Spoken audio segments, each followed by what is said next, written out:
Hello, ladies and gentlemen, and welcome back to another episode of Lore and Loot Morrowind. Today, we are taking on what could potentially be our most difficult writ yet. We begin today in Sadrith Mora, specifically Dirty Muriel's, where we have spent a few hours shooting the breeze with the patrons, after having recently arrived via Mages Guild transportation. Though we have had our fun relaxing for the last few hours, we are here for business. Morag Tong business. Heading out of the Corner Club and heading into Sadrith Mora proper, we will head to the Morag Tong outpost here in Sadrith Mora.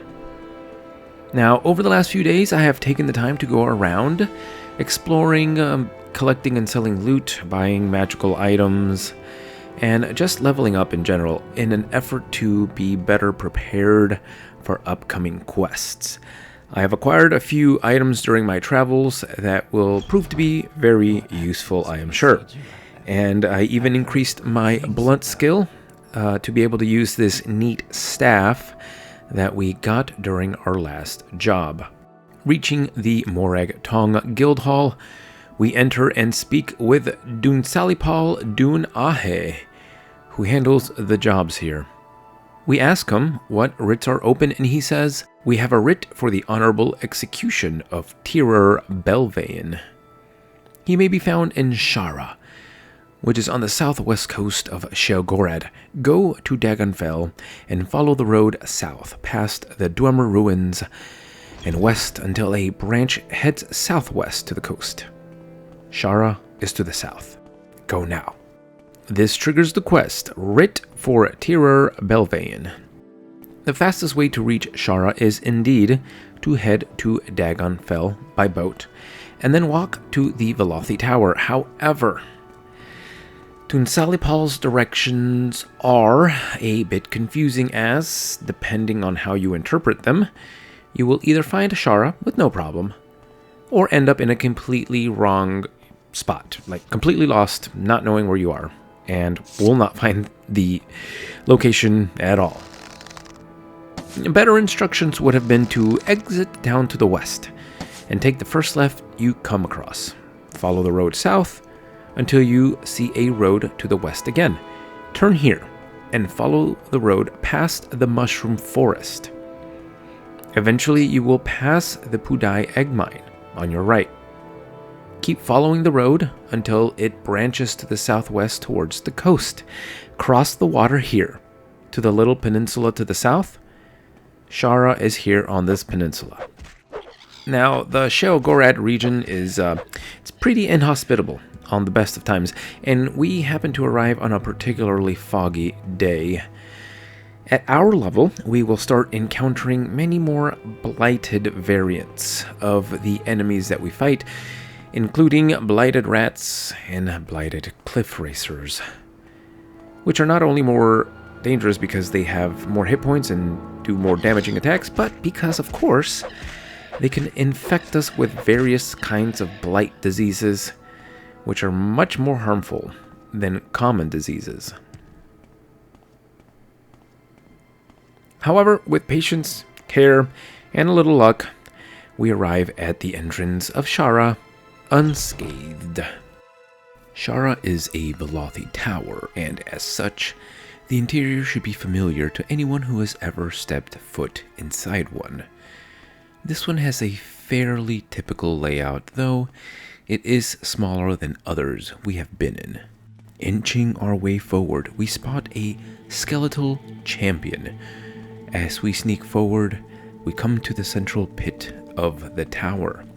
We keep an eye on the skeleton, yes, but we also keep our head on a swivel, looking for a potential threat in the pit. Typically, this is where the most powerful guardian is kept.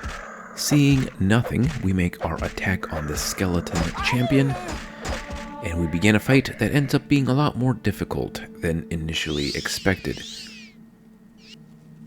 After a quick heal, we continue forward. This door is being blocked on the other side by a confused skeleton.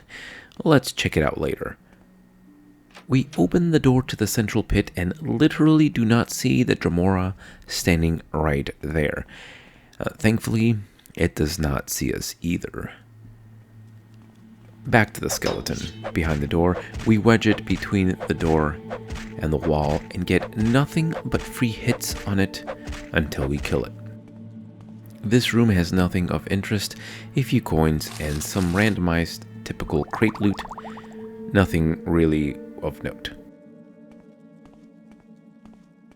We walk by the central pit, somehow still not seeing the Dremora or drawing its attention, and continue on forward towards the main tower. We sneak up the ramp and encounter another skeleton champion who walks right up to us without seeing, and we engage it.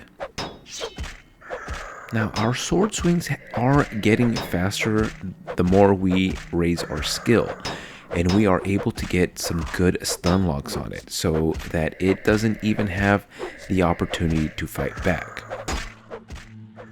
We can now move forward and take care of our mark. Honorable death awaits Tirer Belvayn. We should not keep it from him. Belvayn is actually a fairly powerful mage. He is a level 17 sorcerer and can summon undead. He also happens to be an oathman of House Telvanni, which is interesting. We were not told this when we took the job. I wonder who wants him dead? A rival Telvanni mage, maybe? Or a member of one of the other two houses? No matter. We have to treat him with respect as he is powerful. Now, we need to get him before he is able to summon one of his undead to assist him.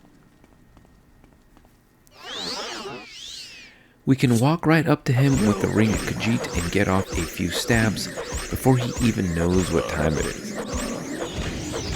Again, the speed of our blade stun locks him, and he is unable to summon his greater Bone Walker until it is literally too late.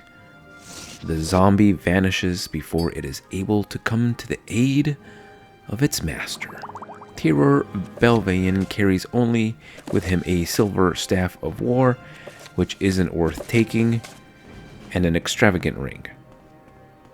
He does not have a lot of treasure in the traditional sense, but in his quarters we do find quite a few books that are quite valuable. Taking them and selling them all will turn us quite a profit. After catching our breath, we decide that we need to rest a bit. The trip here and the fights with the skeletal minions leaving us a bit tired. We look to rest on the bed here. However, our instincts tell us we are not alone and we cannot rest. Enemies are nearby. We head back down the ramp and look around for the potential threat. Heading back to the central pit, it is only at this time we see the Dremora standing there in the open. Well, we're gonna have to kill it. Dremoras are tough opponents 100% of the time, but getting in the first strike will give us an early advantage. Though we have done some good training with the staff, it is slower than our daggers, and so the Dremora is able to get some good hits on us. We switch to our dagger and end the fight quickly. We can now sleep in peace. We get a level up from this rest, and after a refreshing night's sleep, we make our way back out of the tower, collecting all of the silver claymores that we can carry. They aren't worth much, but we have the room in our inventory, so why not? We need the money to fund our training. Reaching the entrance, we equip an amulet of recall and make it back to Vivec, where we report our success to Grandmaster Lalu. Our reward is, as always, 1,000 gold. And so ends another quest in the Morag Tong questline. If you enjoyed this video, consider giving it a like and subscribing to the channel for more Morrowind lore videos. Help the channel grow by sharing it with your friends. Join me next time as we continue to explore the full story of the Morag Tong. Until then.